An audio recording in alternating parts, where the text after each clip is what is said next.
Las Vegas has a way of making everything feel temporary. Lights too bright, smiles too fake, money flowing 1 second and gone the next. It was the kind of city where people came to escape their real lives, and where Raul and I worked because we didn't have much of one. I didn't do much outside of work, but Raul worked for years on building a social media platform where he showcased amazing skills at makeup application and special effects. After 5 years of hard work, he barely even broke above 150 followers, which wouldn't be so bad if he didn't spend his entire life working for more. One of the most talented drag queens I ever knew, who never once had a stage. We were in the belly of the convention center, caught in the chaos of GalaxyCon, one of the biggest sci-fi events of the year. I didn't care much for my job, but it paid the rent. Work the cons, clean up after whatever weirdos came through, disappear when it was over. Raul was in janitorial, and I was in food service. Neither of us had set schedules. If there was an event, we worked. If not, we picked up gig work, whatever we could, moving jobs, deliveries.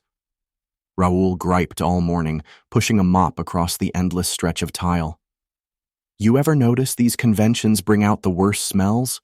Like, how hard is it to shower?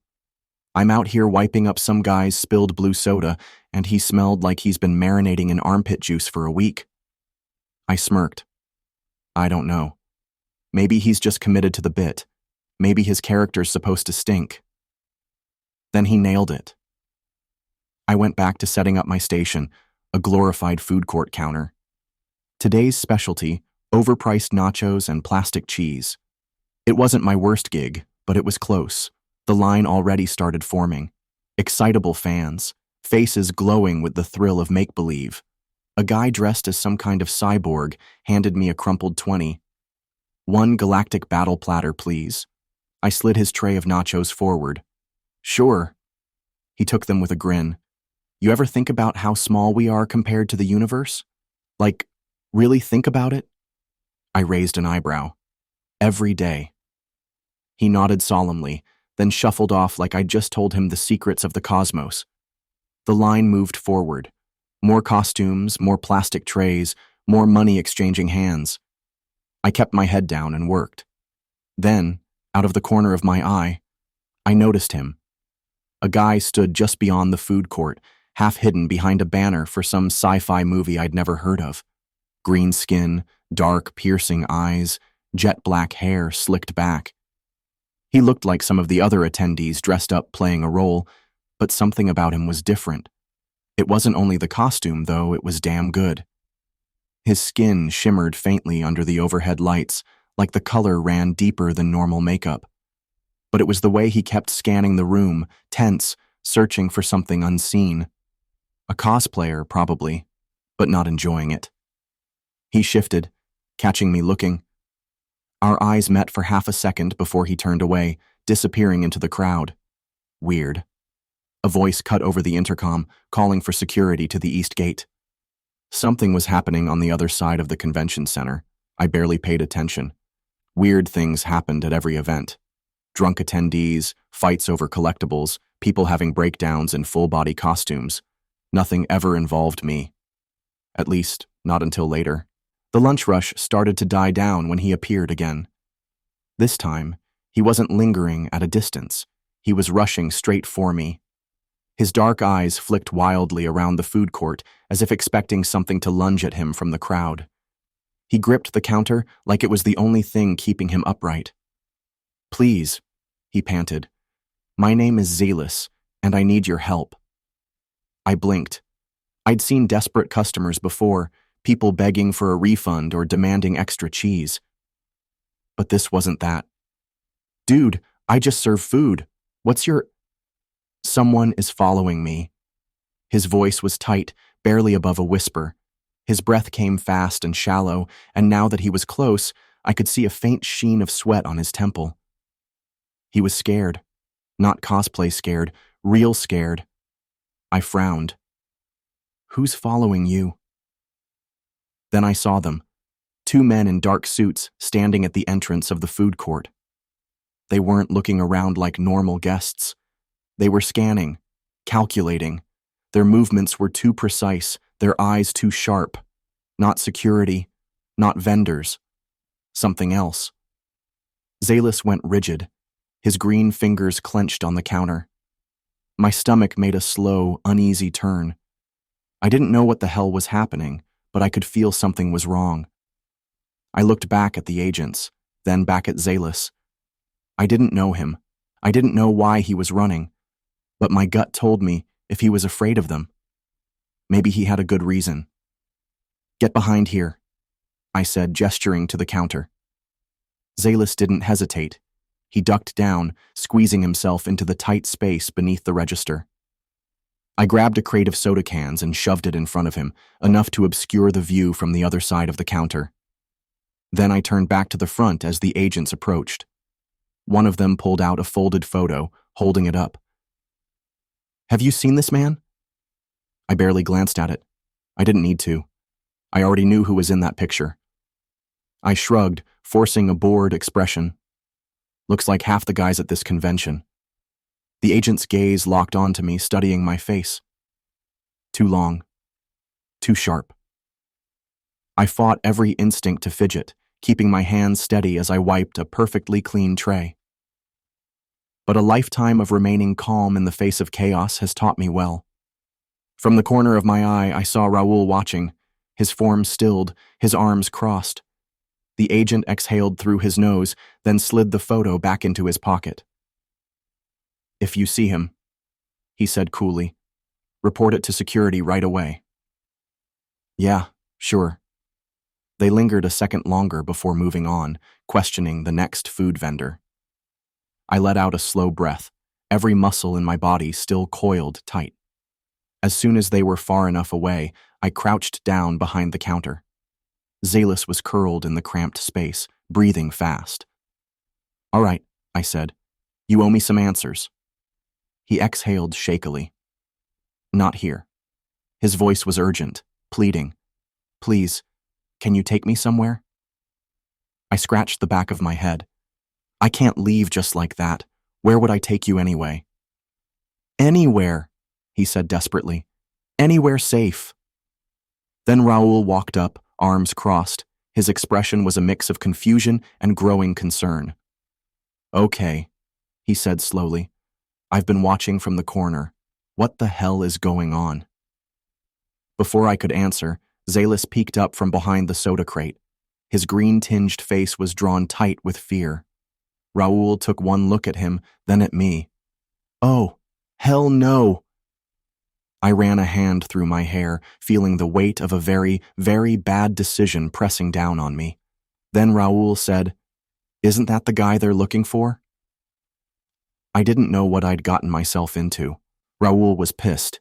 He yanked me aside the second we stepped into the back hallway behind the food court, his grip tight on my arm. "What the hell, John?" His voice was low, sharp, but his eyes were flicking toward the door like he half expected those agents to come bursting through any second. I shook him off. "Look, I didn't exactly plan for this, all right?" "Oh, so you just accidentally decided to harbor a fugitive? Great. Fantastic. Real smart." Raoul threw up his hands.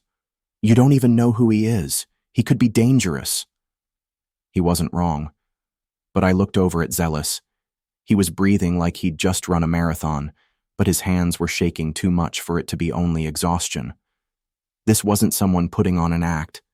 This was real fear. I sighed. "Raoul, those guys weren't security. You saw them. They were hunting him." "And maybe they have a reason," Raoul shot back. "Maybe he's a criminal. Maybe he stole something or hurt someone." At that, Zalis looked up. His gaze locked onto Raoul's, and for the first time since I'd met him, he didn't seem afraid, just tired. "I am not a criminal," he said quietly. "I'm a survivor." Something about the way he said it made Raoul pause. I swallowed. "Okay," I said, keeping my voice level. "Then explain." Zalis exhaled slowly, rubbing a hand over his face. When he looked at me again, there was something raw in his expression, like he knew whatever he said next would change everything. "I'm not in costume." The words hung between us for a long second.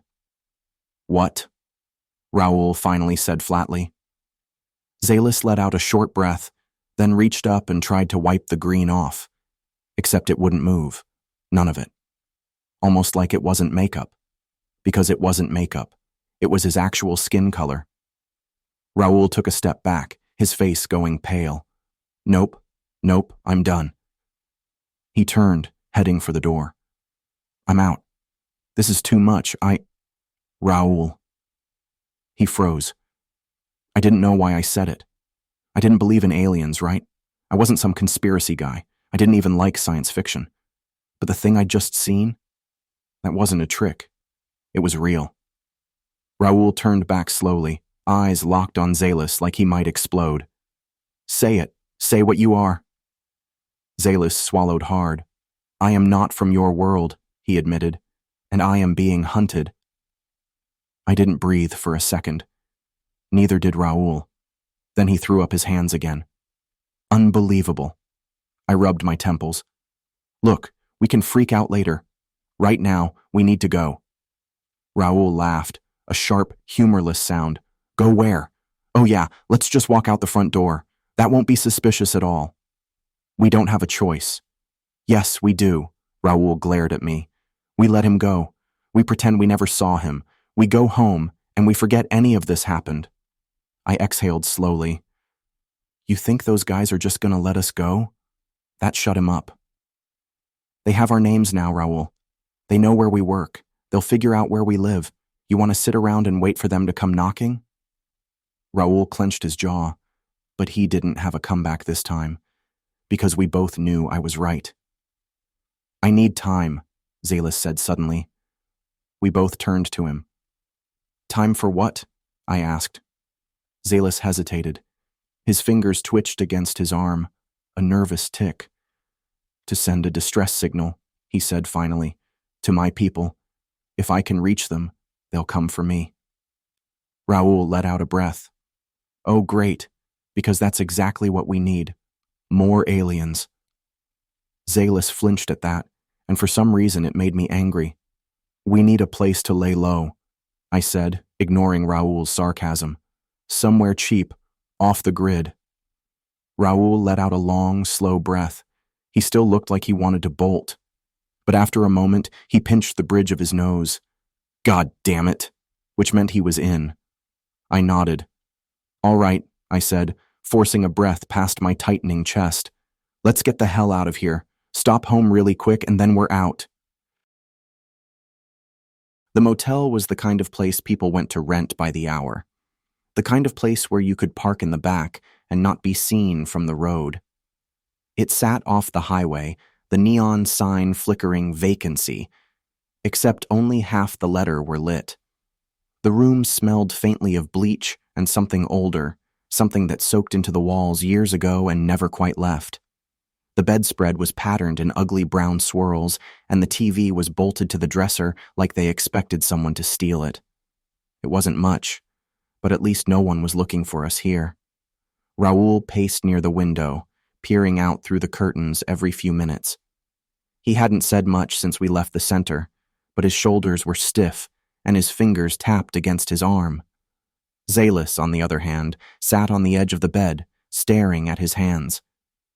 He looked different here, under the dim yellow motel light. Less like someone running for his life, more like someone carrying the weight of something much bigger than himself. You okay? I asked. He looked up at me, his expression unreadable. Then, after a pause, he said, No. I appreciated the honesty. Raoul let out a sharp breath, turning away from the window. I still don't get why we're doing this. Why we're risking everything for... He gestured vaguely at Zalis. Him. Because we can't just let them take him, I said. Why not? Raoul shot back. You don't even know what he is. Zalis lifted his gaze. I am a person, and the people I came here with, they're all dead. It was a terrible accident, I think. I don't even know how it happened. That shut Raoul up for a second, but the tension didn't leave his face. He crossed his arms, leaning against the doorframe like he was keeping himself at a safe distance. "You don't act surprised," I said to Zalis. "Why would I be?" He tilted his head slightly. "This happens often. Humans fear what they don't understand." Raoul scoffed, but I ignored him. "You've been around humans before?" Zalis hesitated, then nodded. "There are already humans on my world," he said. "Some left Earth generations ago. Your governments know this, but they don't tell you." Raoul rolled his eyes. "Oh, sure, like a secret space colony, right?" "Not a colony," Zalis corrected. "My home planet, my civilization, much older than yours." Something about the way he said it made my stomach turn. "You mean people left willingly?" "Yes." His fingers traced absent patterns over the sheets. "Earth is not a kind place to many." I didn't know what to say to that. Raoul said, "This is ridiculous," and went back to watching the window. Zalis watched me closely. Something about his gaze sent a weird warmth curling through my chest. I cleared my throat. "So, you don't have a boyfriend or a girlfriend? A partner?" He smiled, amused. "No, not yet." "Sorry," I said quickly, feeling my face heat. "Stupid question. It is fine, John." He smiled softly. The way he said my name almost tickled my neck. Raoul made a loud, exasperated sound. "Oh my God, are you two flirting? Right now? Are you serious?" Zalis tilted his head. "I was not aware I was. What is flirting anyway?" "Well, he is," Raoul grumbled, nodding at me. "Am not," I said. Raoul scoffed. "I know you. You're blushing, something I don't even think Green Giant over here is capable of." Before I could argue, a faint buzz filled the room. Raoul grabbed the remote and flicked on the old TV. The screen crackled to life, cutting to a news report. An ongoing search following an incident at the convention center downtown. Authorities are investigating reports of... They weren't saying much. Just vague phrasing about unauthorized individuals and public safety concerns. But I knew what it meant. If you see anything strange, like a green man from another world, call immediately. And I don't think they'd ever give up if they weren't certain he was gone. Zalis went very still. "I don't understand," he murmured. "They should not be this persistent." "You don't get it, do you?" Raoul snapped. "You're not some random guy. You're proof. If they let you go, they're admitting you exist. And that means admitting they lied." Zalis stared at the screen, a deep crease forming between his brows. "I need to send my distress signal." He reached for the small device he'd been carrying, the one he'd been desperately trying to activate since we arrived. He pressed something, waited, nothing. His face tightened. He tried again, and again. "Zalis?" I asked cautiously. He didn't answer, because nothing was happening. "Oh, great," Raoul said, throwing up his hands. "I told you, this is getting worse." Zalis pressed the button one last time. Still nothing. I didn't know if it was interference or something worse. But whatever was happening, he wasn't getting through. He looked at me, and for the first time, I saw something I hadn't seen before. Not fear, not exhaustion, hopelessness. I swallowed hard. "We'll figure it out," I said. I didn't know why I couldn't bear to see him so lost. Raoul let out a bitter laugh. "Oh, yeah? And what if we can't?" I clenched my jaw. "Then we don't stop trying." Because whatever happened next, I wasn't leaving Zalis behind. The first sign that something was wrong came from Raoul. He watched the window all night like a hawk, barely speaking, barely blinking. When he suddenly went rigid, I knew before he even said anything. Black SUV, just pulled in. Zalis and I both turned to him. 2, maybe 3 guys inside, Raoul said, pressing himself against the wall as he peeked through the curtain. "They're just sitting there, but they're definitely not tourists." I turned to Zalis. "Did your signal go through?" "Yes," he said. but his face was tight with uncertainty. But it will take time. How much time? More than we have. That was all I needed to hear. Raoul didn't argue. He grabbed the room key off the nightstand and yanked the door open, checking the lot. "Back exit," he whispered. "Move." We slipped out into the cold, sticking to the shadows. The SUV hadn't moved, but I could feel the weight of unseen eyes on us. They knew we were here. It was only a matter of time before they came knocking. "How do we get out of here?" I asked. Raoul's jaw tensed. "I'll figure something out." He scanned the lot, eyes locking onto a rusted old pickup. "You're going to steal a truck?" I hissed. "I'm going to borrow it," Raoul corrected. "Unless you have a better idea?" I didn't. He crouched beside the driver's side door, fiddling with the lock. After a tense moment, the door popped open. He slid inside and ducked under the dashboard, working quickly. "Are you sure you know what you're doing?" I asked. The engine sputtered, coughed, then roared to life. Raoul shot me a look. "What do you think?" Zealous climbed into the passenger seat, and I scrambled into the back, just as the SUV's headlights flicked on. "Go! Go! Go!" I yelled. Raoul slammed his foot on the gas. The pickup peeled out of the lot as the SUV's doors burst open. The road ahead was empty, stretching on endlessly through the Nevada desert. The kind of highway where you could disappear forever. But we weren't disappearing fast enough. "They're following!" Zealous shouted. I twisted around. Sure enough, the black SUV swung onto the highway behind us, gaining fast. "They're not gonna stop," Raoul growled, gripping the wheel tighter. "They'll run us off the road if they have to." A sudden beeping noise filled the cabin. Zealous yanked out his device, staring at it with wide eyes. "What? What is it?" I asked. "Turn left," he said urgently. Raoul glanced at him like he lost his mind. "Turn left where? It's nothing but sand and rocks." "Do it, now." "You're insane. Now." Raoul cursed and yanked the wheel. The truck lurched violently, tires kicking up a storm of dust as we veered off the road. The SUV followed. I braced myself for impact. There was nothing here but flat desert, no cover, no escape. Then, we passed through something. For a split second, everything flickered, like a mirage shifting in the heat. One moment, we were driving through empty desert. The next, we were somewhere else. The truck's radio hissed with static. My vision blurred. The air felt heavier. The SUV behind us stopped at the last Mintu. 1 second, they were right on our tail. The next, they weren't. "What the hell just happened?" Raoul shouted. But before Zealous could answer, the sky lit up. I looked up and saw the air bend. Something uncloaked above us. A spacecraft. It was sleek, impossibly smooth, with no visible seams or markings. The air around it shimmered like heat off asphalt, distorting everything beneath it. A beam of light shot down, enveloping us in a blinding glow. The truck's engine sputtered and died. And then, we were weightless.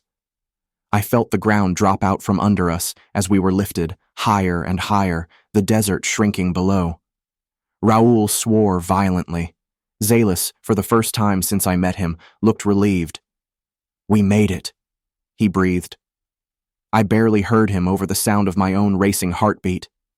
Because as I looked down, the wall that protected us began to disappear, and the agents, now frantic, watched as the craft ascended. I realized something. There was no going back. Earth shrank below us, a swirling blue and white marble suspended in the void. I expected to feel panic, some deep primal urge to claw my way back down, but instead, I felt free. The weight of everything, the motel, the agents, the chase, my whole damn life, was gone. Just like that. Raoul sat stiffly across from me, gripping the edge of a curved metallic bench like he was expecting the floor to drop out from under him again.